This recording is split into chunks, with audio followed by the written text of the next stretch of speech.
Hello, Danielle Keasling with Ulta Beauty Pro Team, and we're here on set at a photo shoot with Ulta Beauty and Modern Salon, and I just wanted to give you guys some quick tips on how I make braids and pieces ahead of time using tape and extensions. So, I start with my tape ends, and as you can see, I just literally took my tape ends and I taped them together. So you have multiple tape ends here, and depending on how many you put is going to create your density for your braid or whatever knots that you're actually working with. So I've got that in there. I'm going to take then my texture builder texturizing spray from Matrix and spray that down the cuticle. And what that's going to do is it's going to provide me some stability to the hair, it's going to provide me some texture to the hair, and get a little of that silkiness out of the hair, because it's hard to braid without any texture to the hair. After I do that, I don't want to go in, I'm going to use a micro crimper or an embosser. So I like to say embossing iron because embossing is a little less scary to our clients than a crimping iron.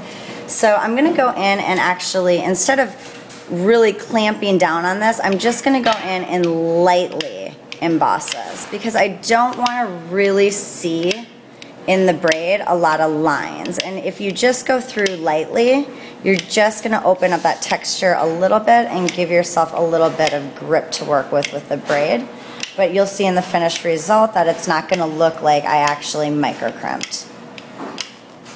So I'll do this a lot too around areas like if I was doing a veil or something and I needed to get a little bit more airiness, I actually just go in and tap down the strands with this.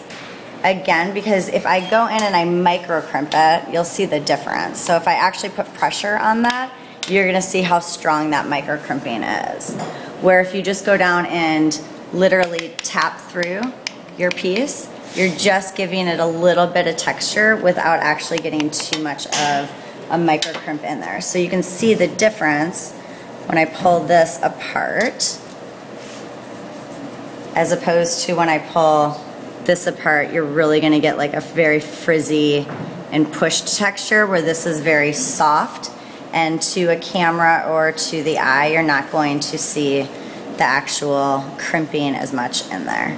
So that's just a little hot tip that I have. So continuing down, just tapping this through if I need a little bit more texture. And then one thing you want to always do when you do use a micro crimper for texture and expansion is you want to go through and comb through the strands or brush through the strands. A lot of the times if you actually take the time to micro crimp and you don't brush through, you're not actually getting the expansion from the micro crimping, you're compacting the hair. So opposite of actually what you want. So make sure that you give it a really great brush. Okay, so what I'm going to do is I'm just going to show you how to do a very simple 3-strand braid, but with the tension that I'm using, how to kind of fan your 3-strand braid out to create a very intricate and delicate look. So I'm going to start with my 3-strand braid, and then as I go, after I get about 3 crosses in, I'm going to take the outside edge, and the outside edge only, and I'm going to start pulling that out. So again, the outside edge only, and start pulling that out. The reason I'm just taking that outside edge is because I want to create almost like a ribboning effect or a scalloping effect, instead of actually just making the braid thicker and fat. So I'm more doing this for detail. So again, pinching that outside edge.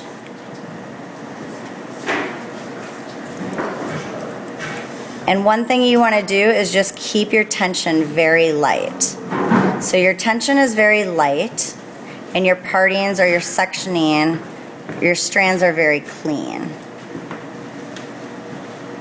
So cross, over the top, over the top, over the middle top, over the middle top, light tension, and pull from that outside edge.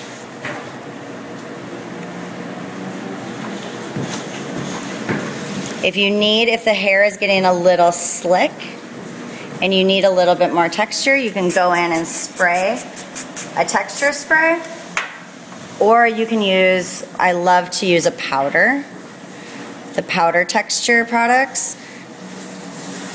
And the reason I love to use the powder texture products is they don't actually create a film over the top of the hair. It basically disappears right into the hair. So a lot of the time when we're working with upstyling or braids, anytime you put a real heavy spray on the hair, you're gonna create a lot of spider webbing. And we wanna keep it nice and clean and neat. So those texture powders are wonderful. And one of the texture powders that I use all the time is the Height Riser. It's a Matrix product. And again, just keep going down the strand. Pinch the very edge and pull that very edge out.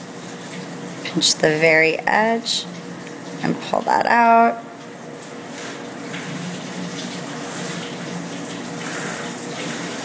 If you're struggling to get that edge out, it's because your braid is too tight, or your tension's too tight. Keep going.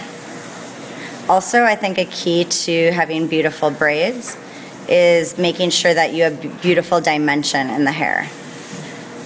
If this was all one color, you're not going to get the depth and the dimension that you would get if you have multiple tones in the hair. So if you're working on a brunette, just make sure that you actually put a little dimension maybe in with the extensions, and that's a fantastic upsell as well. So finishing this off, and again, I'm going to use this on the model, so I don't want to see the elastic. So once I get to the end and I have enough of those ends in, I'm going to spray my texture builder, take my fine tooth comb, and just back comb to lock the braid and avoid using an elastic. And there you have it. There's your 3-strand braid with a little bit of scalloping and your fishtail braid with the veil.